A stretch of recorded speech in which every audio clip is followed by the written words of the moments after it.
It looks like we have a quorum, so we can get started. It's a dreary day in Minnesota, but I think it's safe to say it's fall.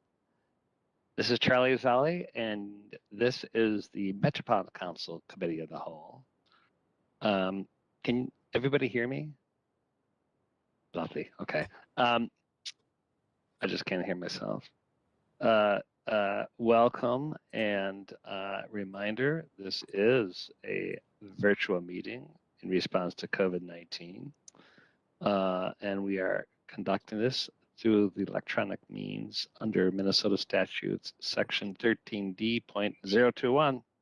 If there are members of the public who would like to make any comments, I invite anyone to email us at public.info@metc.state.mn.us, and we will respond in short order. So, as a way to establish a quorum, good to see everybody. We can call the roll to call us to order. Bridget, is that you? Yes, can you hear me? Yes, there you are. All right, Councilmember Barber. Barber. Chamblis. Cummings. Chamblis is here. Barber is here. Oh, thank you. Cummings is here. Fredson. Fredson. Here. Gonzalez. Here. Johnson. Here. Lee. Here. Lilligren. Here. Lindstrom. Here. Muse. Here. Sterner.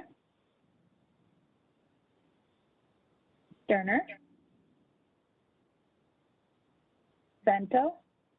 Here. Wolf. Here. Zarin.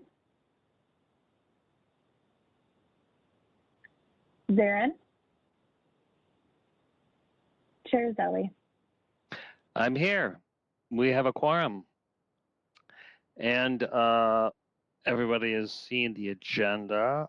We don't need a vote unless anybody wishes to make any amendment. We are going to hear from the Metro Transit Police Work Group update, and which we do monthly, and then a little deeper dive into zero emissions bus transition plan. So it'll be two great information items. But first, an approval of the minutes from October 6th, 2021, the regular meeting of the Committee of the Whole. Is there a motion and a second to approve the minutes that were sent out in advance?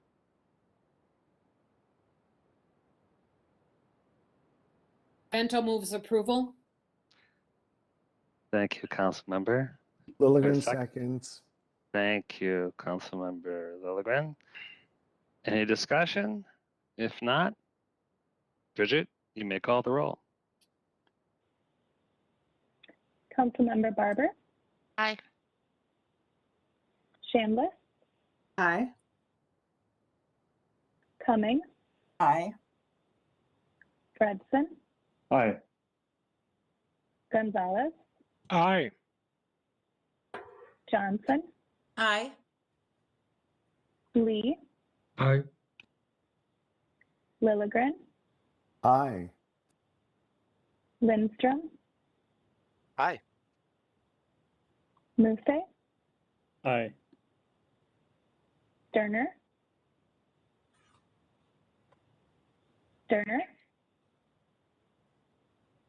Vento. Aye. Wolf. Aye. Zarin.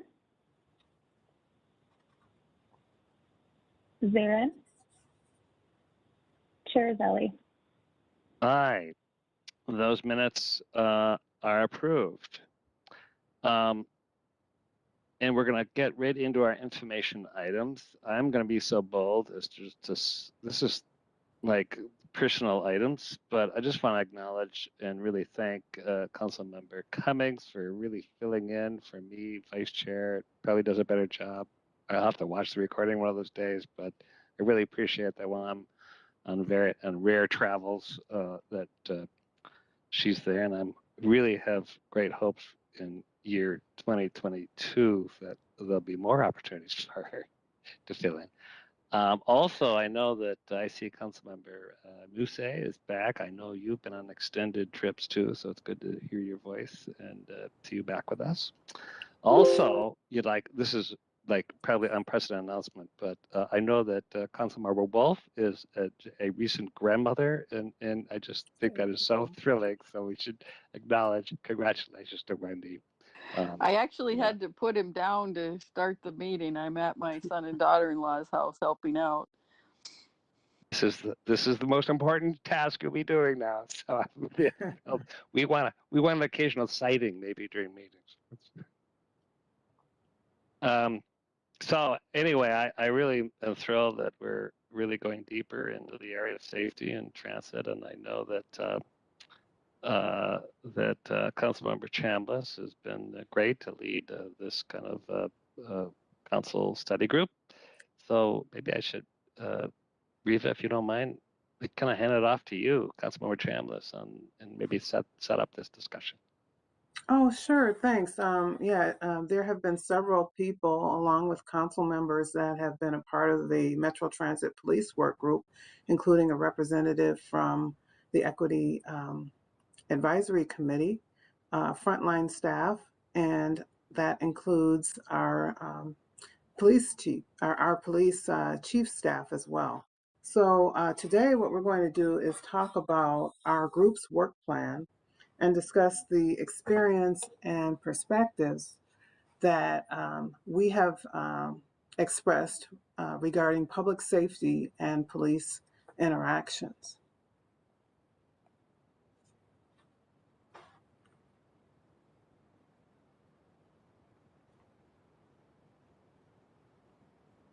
Leslie, are you going to take the next topic?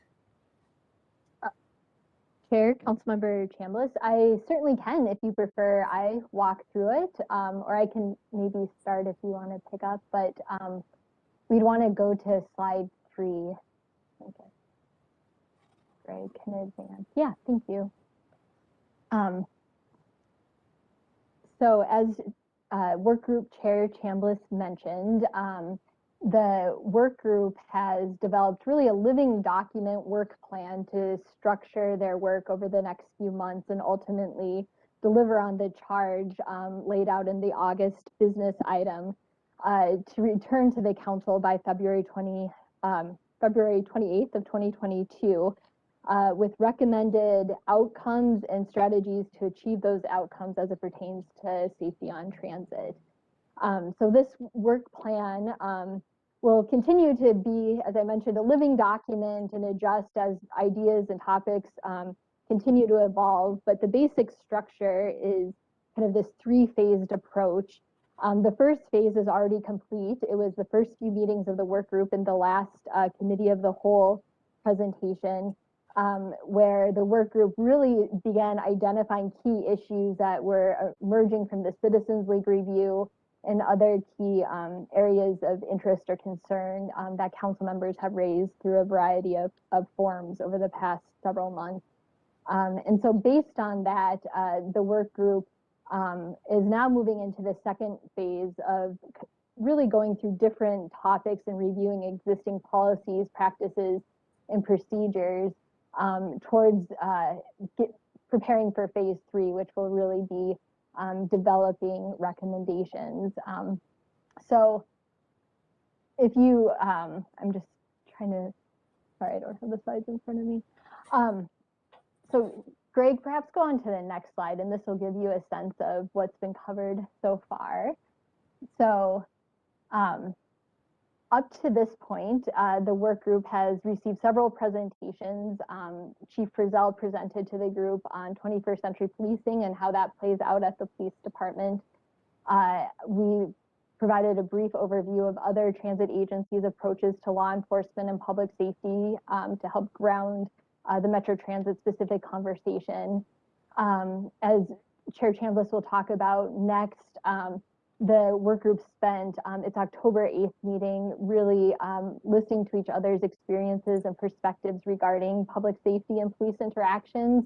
And this was meant to be a step towards identifying shared principles and shared values that really underlie this work. Looking forward, we're also trying to round out some of the Citizens League engagement by doing an employee survey of the Metro Transit Police Department. So the work group provided staff guidance on that. That survey is out in the field right now, and we're preparing to report back on the results at the first November meeting. The group has, at its most recent meeting, focused on the code of conduct that currently exists and is a combination of Metro Transit established rules as well as Minnesota statute that governs crimes on transit. The work group heard from one of our current community partners that MTPD contracts with to provide additional presence and more of a community-based approach to maintaining conditions on the system. So we had guests from the organization of Mother's Love talk about their perspective as a contractor or vendor of the police department delivering those services.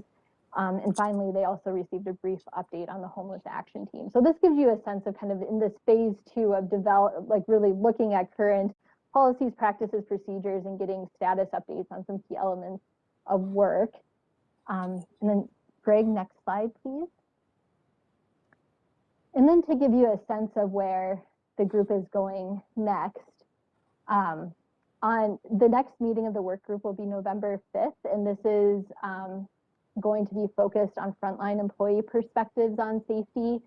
As I mentioned, we're in the process of completing a survey with Metro Transit Police Department employees, and that will complement work that the Citizens League did as part of their project, where they gathered survey responses from, I believe it's about 100, mostly frontline employees here at Metro Transit, largely based on work they were doing in garages and other facilities.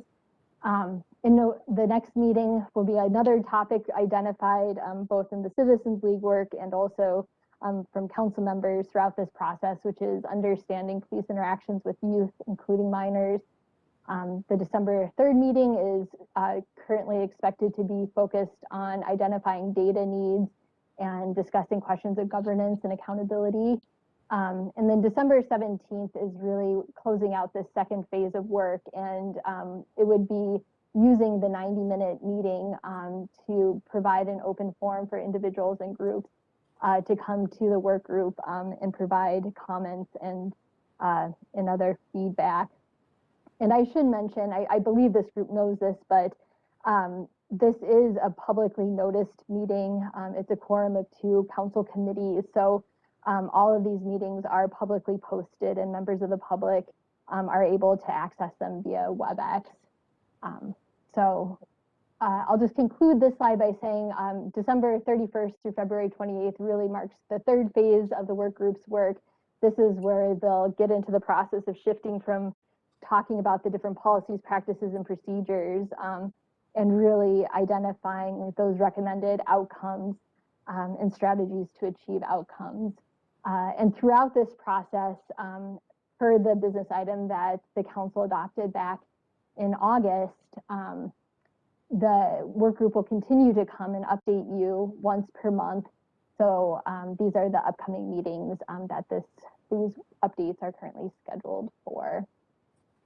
So that concludes the overview of this work plan as it stands now. I believe Councilmember Chamblis will talk through the next slide about thinking about values and principles, but certainly I can answer any questions there might be on the work plan piece. Yes, thank you, Leslie. Are there any questions about our work plan, the contents, who is involved? As you can see, we have taken a deep dive into reviewing our Transit policies and procedures. And we've got a lot of work to cover between now and the end of February. So I really appreciate all of the work that is done by the staff so far, and as well as the participation of everyone in the work group. So thanks so much for rolling up your sleeves and digging in so that we can have a better and more improved police department with the Metro Transit. So if we can move on to slide number 6. This is a diagram that I put together actually a few years ago when I was facilitating a similar group of police officers and community members.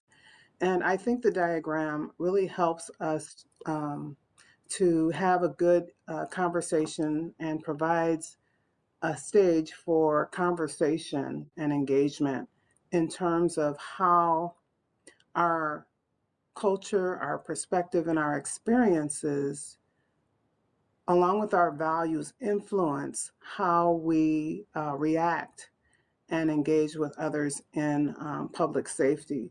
So I think it's really important as we have our conversations to keep that in mind, that we have different viewpoints based on where we came from, who we are, and what we've experienced. And that perspective also influences our policy, our procedures, outcomes, including how people are trained. And there's different cultures for civilian and for police and military as well. So we want to also acknowledge those differences as we have our conversations and work to find common values that allow us to get to outcomes that everyone is satisfied with. So you can move on to the next slide. So we might go back to that as we have our discussions about values and perspectives, and have some conversations about how that's going to affect the outcomes of the group. So on slide number 7,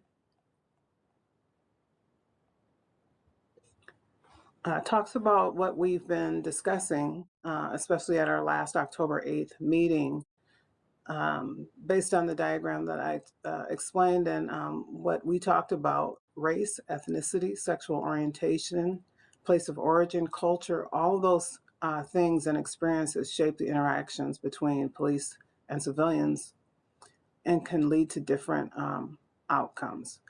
Our common and shared desire that came out in our group discussions is that we all want to be able to trust authority and those who protect us and serve us.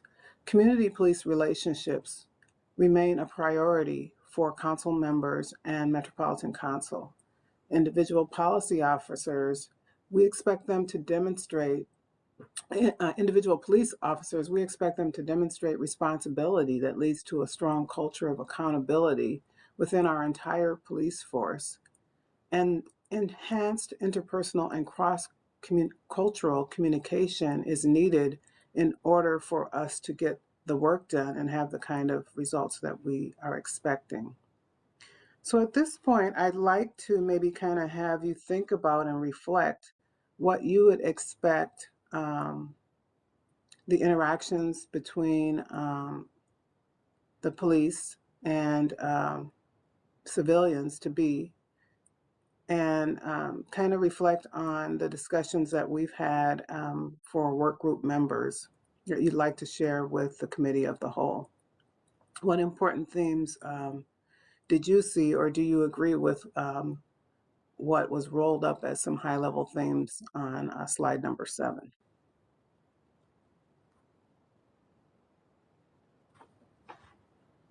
And I will try and look and see if anyone is raising their hand.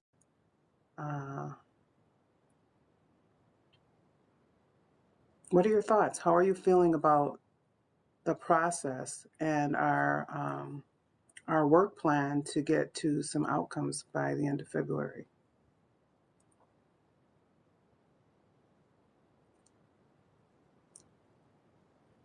I think we're still in reflection a little bit. I will speak up. Riva, I really like that template that you've provided, and it sounds like you've had some experience with that. So I think grounding us in values first is, despite getting a lot of information from the Citizens League, I think kind of making sure our heads in the right place we're going forward. That's really, I think that's a great approach. Well, thank you. Thank you. I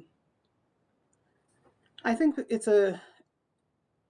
a goal that we're all very passionate about. We're all wanting to ensure that we have better public safety, better protections, and that everyone is served throughout the Metro Transit services. We heard from a Mother's Love who was actually on the ground working with people not only on our vehicles, but at bus stations and identifying what people's needs are if they're kind of hanging around, not getting on a bus. What is it that they can do to help some of the folks that may be homeless, that may be having mental health issues, that may be, drug addicted?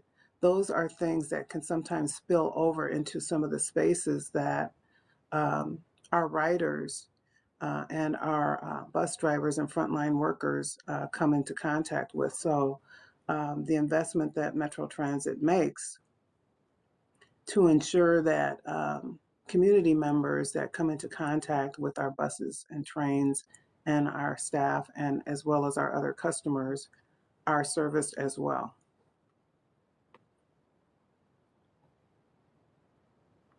I don't see any hands up.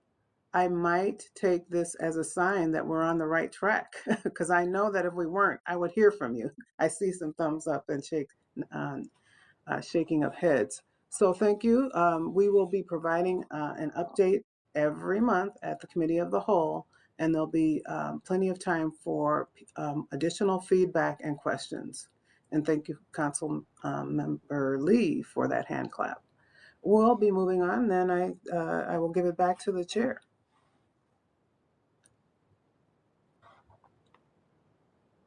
Are you on mute? I am. So I'm cognizant of this ongoing report and process, and we can move into our next agenda item, but just want to give a chance if anybody else has any questions or thoughts or feedback, or even if staff wants to give any additional input on this update at this point.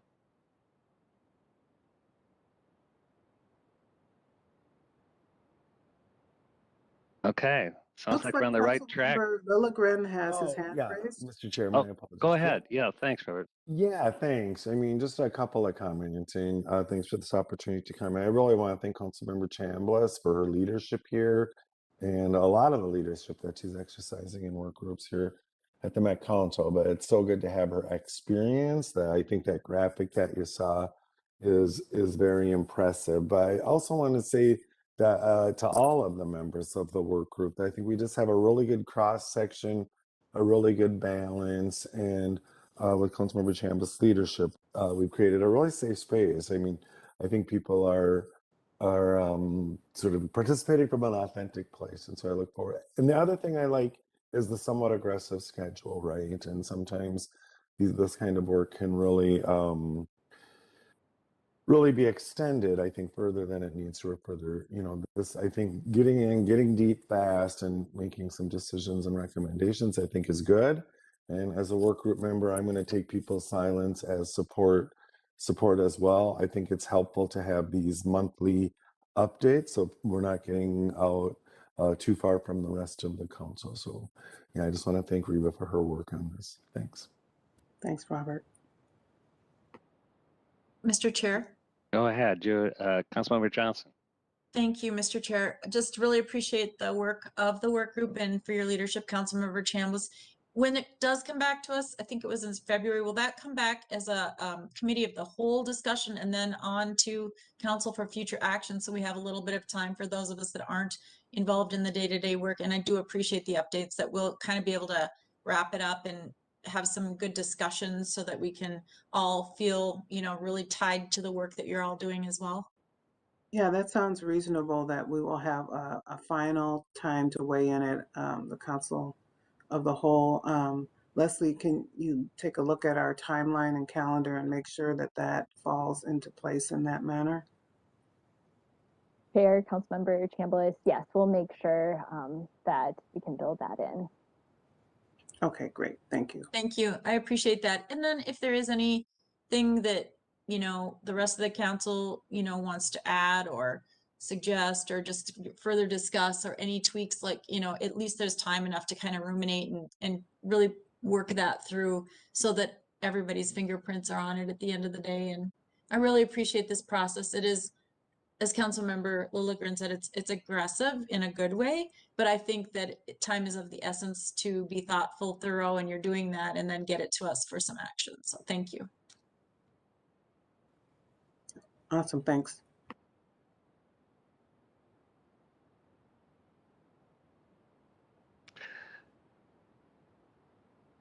All right.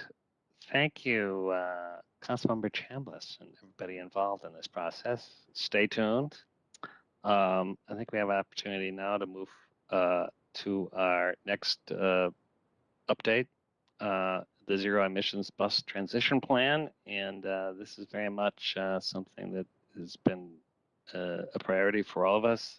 We've had robust discussions, strong interest from stakeholders, but it's where advancing technology meets the practicality, meets funding. So complicated equation, and we're studying it. So Carrie, you're the expert, and we're really looking forward to hearing from you. Thank you for that update, Chair Zelle, and well said of kind of the key pieces here we're trying to figure out how to put together. So happy to be here with everyone today. My name is Carrie Desmond. I'm a principal engineer at Metro Transit for electric bus infrastructure. And today we're going to go over the status of the Zero Emission Bus Transition Plan. Next slide. So start just with a little bit of background and purpose. Why are we doing this work? We had every intention of doing this even before it was made statute by the transportation bill at the state level last year. We're already in the process of kicking off this project, but with that state statute, we now have an aggressive timeline to submit something to the legislature by February 15th of 2022. We kicked off in July of this year, so we're approaching kind of the halfway point of the project and thought this would be a good time to share with the Committee of the Whole where we're at. In addition to the state deadline I mentioned, there is a requirement to update at least every 5 years. And we also anticipate this will be a requirement of future competitive funding applications through FTA. Next slide. The other thing I'll mention that kind of transitions well between the purpose and what we're trying to achieve with this is it really ties into a lot of the broader sustainability work we're doing at the council, ties into the work with the governor's sub-cabinet as well as Metro Transit's strategic plan for 2021 and 2022. So it touches a lot of aspects of the work we're doing across the council. Some of what we're hoping to define with this first iteration of the transition plan is defining guiding principles. What can we point back to as we make future decisions about Metro Transit's fleet and how we implement zero emission buses? So as Chair Zelle alluded at the beginning, the 3 key pillars we're looking at in this work are technical viability. We can provide reliable, safe service to our customers with whatever technology we're implementing. Equity and environmental justice. How do we prioritize which communities see this technology in their neighborhoods and when? And the financial impact, recognizing that there's a significant capital cost premium to deploying electric and other zero emission bus technologies. So taking those guiding principles, that'll allow us to set up a framework where we have goals and milestones, and we're breaking it up into 3 time periods. So short term is between now and middle of the decade, medium term looking at the back half of this decade, and then long term being beyond 2030. And really based on where the technology exists today, what portion of our service is ready for zero emission buses. And then how do we take those goals and milestones and weave it in with strategies of what are the impacts to our service design? What are the impacts to the size of our fleet? And how does this impact all of our facilities where we'll need to either have charging technology or other fueling technology? Next slide. So looking at the project schedule, I mentioned we kicked off in July of this year and have a deadline to submit to the state legislature in mid-February. So between now and then, we're working to put better definition around the guiding principles I mentioned. We also did peer outreach to some of our peer agencies that are in a similar position or maybe a little bit ahead of where we're at. So we've done a number of interviews over the last couple months. And then we're looking at an assessment of our system, looking at our fleet, our facilities, our service to identify what are those opportunities where we can be successful with deploying this new technology. We're also working to incorporate stakeholder engagement into this timeline. And we'll talk a little bit more about what that entails. But again, working to do genuine and meaningful engagement with peer jurisdictions, government bodies, advisory committees, regional groups, advocacy groups, of course, all of you, and getting that feedback of, given the different considerations at play here, how do we equitably deploy this technology? And then taking all of that information and really boiling it down into a plan that allows us to have that framework I mentioned and really develop a prioritized program of projects for where we go from here. So this is very much the beginning of kind of these next big steps for the agency. Next slide. So looking at stakeholder engagement, we've got a number of different tools we plan to utilize. The first opportunity coming up is we're planning to host 2 different virtual zero emission bus summits. There'll be the same content at both, but a middle of the day and an evening opportunity, which we encourage anyone that's interested from this group to participate in and also to share with your networks, your constituents who may be interested.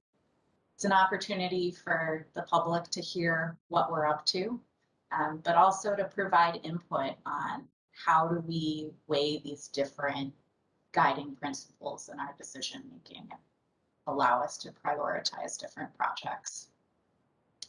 From there, we're also looking to do some more targeted neighborhood meetings or community group updates, particularly as we start to identify different areas in the region that may be impacted with this technology, as well as some more static tools for people that want to look up information on their own, whether it's on the website or through video tools and the like. Next slide. So do just a little bit of background on kind of each of the guiding principles and some of the different factors at play here, starting with the technology. I think everyone's aware that as an early adopter with the buses on the C line, the team at Metro Transit's had the ability to really gain a wealth of knowledge and experience, but also work through a number of challenges along the way with this emerging technology. So how do we factor that into our decision making and make sure that our next steps are able to deliver reliable service to our customers? Looking at some of the benefits and things we tend to hear from customers and others involved, people have noticed that the vehicles are quieter. They provide greater comfort, in some opinion, a smoother ride. And of course, the environmental benefits of reducing our dependence on fossil fuels and lower use of greenhouse gases. But we've also got some challenges and some unknowns to work through with how ready is this technology to deploy at scale in our system, and how long will these vehicles last? And the charging technology last? And then significant changes to how we do our business potentially, and kind of that ripple effect across the organization. This is really something that's going to touch everyone at Metro Transit and all the different staff and work groups on the bus side of the business. Next slide. And then as we think about equity and environmental justice, we're aware that air pollution disproportionately impacts communities of color. And we're looking at how can electric buses be part of, or zero emission buses be part of that solution, other population characteristics for potentially disadvantaged communities. So we're looking at, got some examples on the screen here of different population characteristics, as well as environmental factors that we're taking from the council's equity considerations data set and able to overlay on maps with our route system and see kind of a heat map setting where different routes that are a good technical fit for this technology can also impact our communities. That's kind of the quantitative piece, but also the qualitative piece of hearing from community members of what their opinions are of seeing this technology in their neighborhood and how they would like to see their area and the region prioritized. Next slide. And then the last piece is thinking about funding. So I believe everyone heard a presentation recently on the proposed capital improvement plan for 2022 to 2027. Just a few highlights from that of what we're planning for from a funding perspective. We've got 8 buses in the 2022 proposed CIP, partially funded with a low and no emissions grant, as well as additional buses in 2025, both intended to be 40-foot buses for local service, as well as buses for the future Golden Purple line. Then we also have a number of unfunded but identified projects for both vehicles and charging. The first one being potential funding through a partnership with Xcel Energy if it's approved by the Public Utilities Commission, as well as buses that'll be due for replacement later on in the decade. And this is our plan to start from, but the transition plan will really help inform next year's CIP and take into consideration the findings from some of the other topics I've gone over so far, technical viability, and where this technology is a good fit within our system. Next slide. So I'm going to pivot for a moment here and just share briefly a few updates of some of the ongoing projects that the team's working on. So for C-Line and working towards restoration of electric bus service on that route, we have had some positive milestones in the last several weeks here with our replacement chargers being accepted for shipment. Did robust testing at the factory and authorized those for shipment to the Haywood garage and began installation earlier this month. And we're in the process of going through all the testing and commissioning protocols to get those ready for restoration service. So we are making good strides there, and testing and commissioning winds down over the next several weeks. Then we'll shift to pre-revenue activities for training of operators and other preparations to return to service hopefully soon. Next slide. And then the last project I'll touch on, or suite of projects, is work that's planned for the Minneapolis bus garage currently under construction. I mentioned earlier that 8 buses that are in the CIP for 2022. Those are part of a grant that was recently awarded for the low and no emissions program and our plan to operate out of the new garage. And then we also have a 2019 grant that we're working on design for now as well, which will help with resiliency at that facility, building a sizable solar array on the roof as well as battery storage on site to help as we add more chargers over time and electric buses to that facility. Next slide. So to wrap up, just share a few different ways to stay engaged with this work, and then I'm happy to take any questions. I mentioned the zero emission bus summits coming up in a couple weeks. Would love for different council members who are interested to participate in those, and again, amplify that opportunity with your networks. And we'll be planning to return to council with a presentation in early 2022 ahead of submitting to the state legislature in February. With that, I'm happy to take any questions.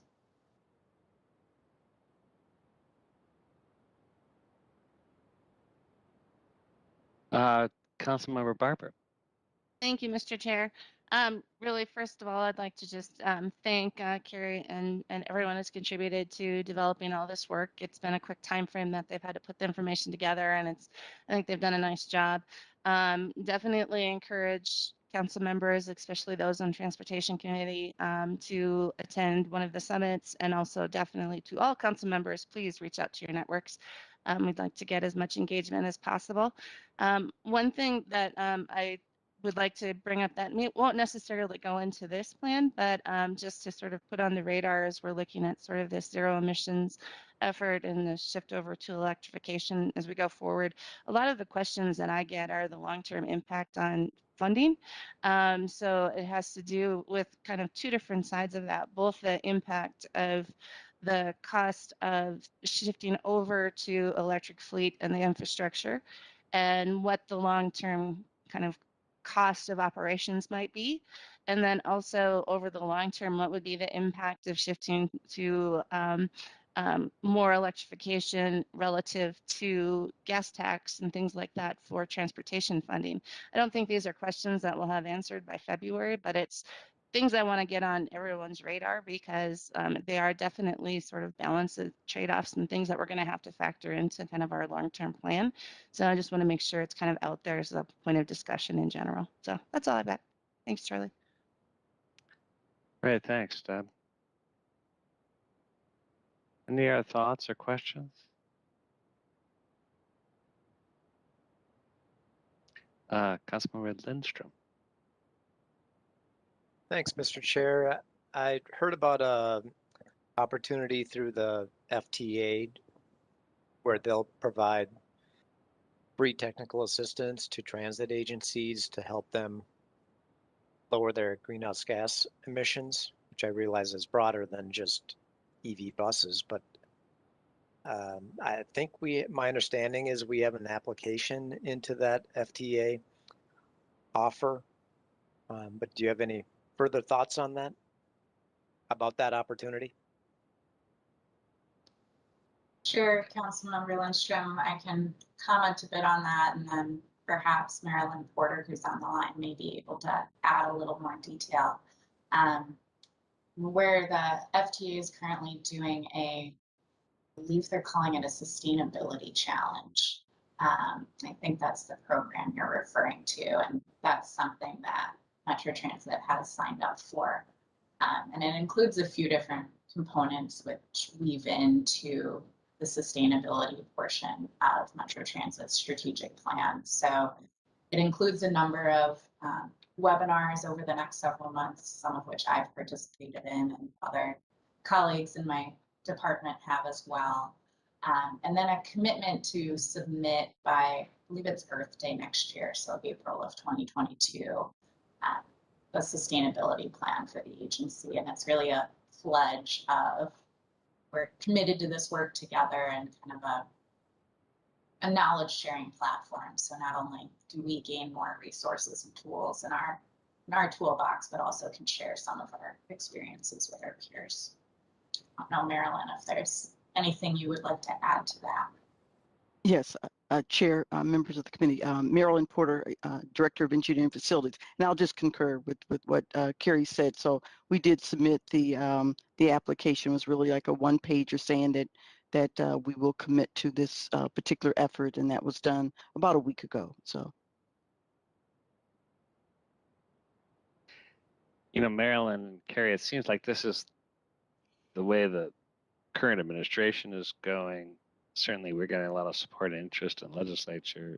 A lot of our stakeholders going to want to know where we are, and we're laying out a thoughtful plan and the additional funding and the reliability. We can keep going, but it's complicated.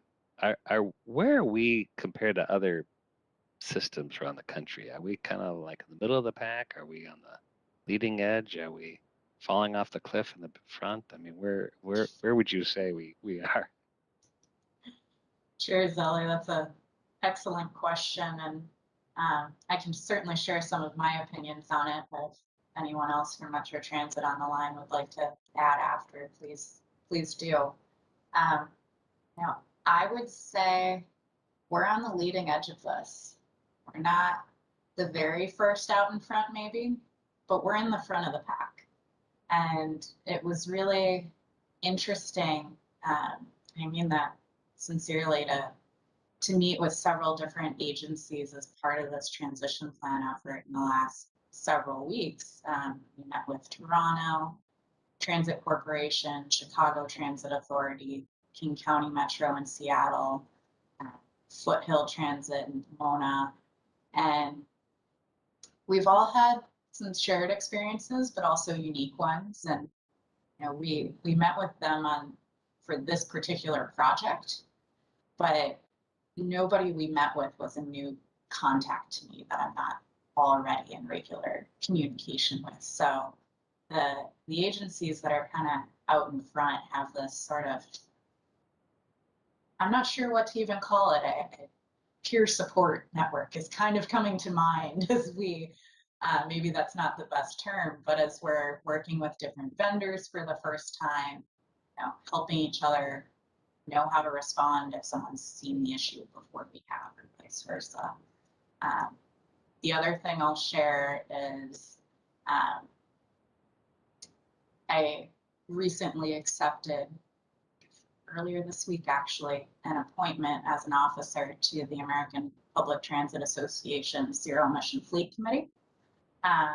And so, you know, I share that out of just a statement of where our peers are looking at us as an example of what we're doing.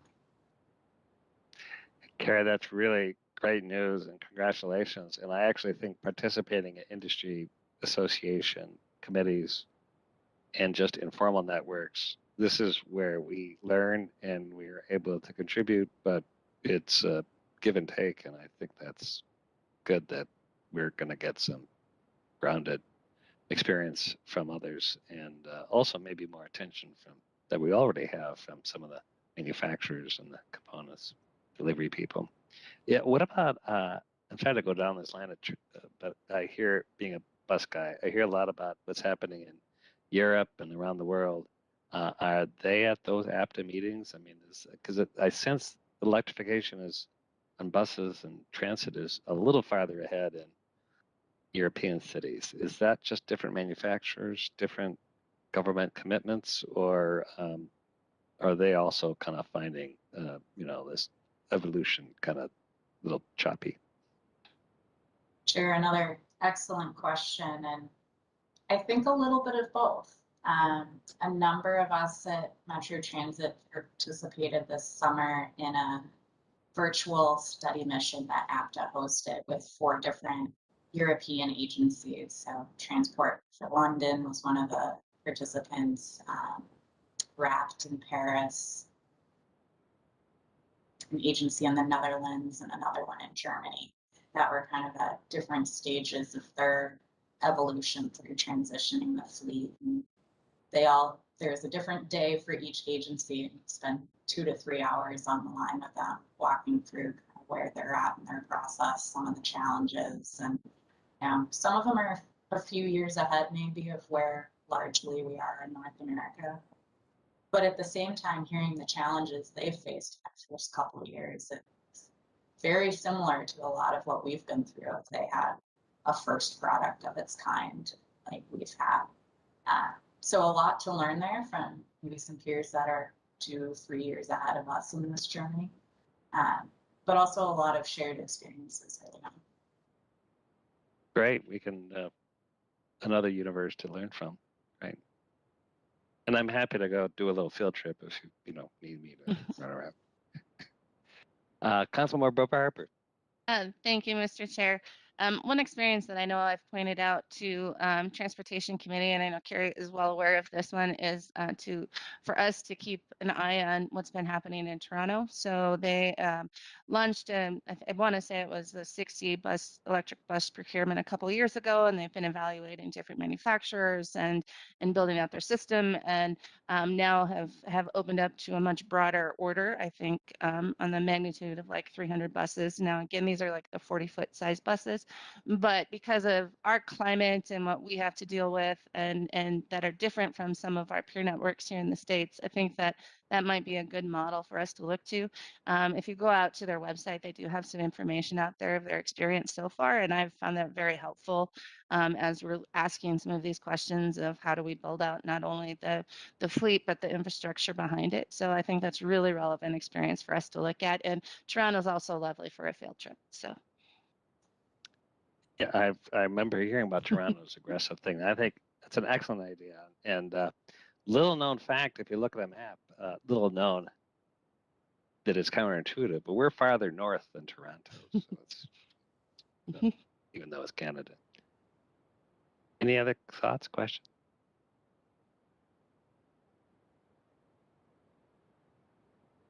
All right. Well, again, a continuing process and a really good interim report. And Carrie, thank you, and Marilyn, others that are engaged in this process. This is something that is again high visibility and important for us. And I really appreciate that the study was commissioned by the legislature, but it's important for us, just internally. We would want to be doing it anyway, so it's really good.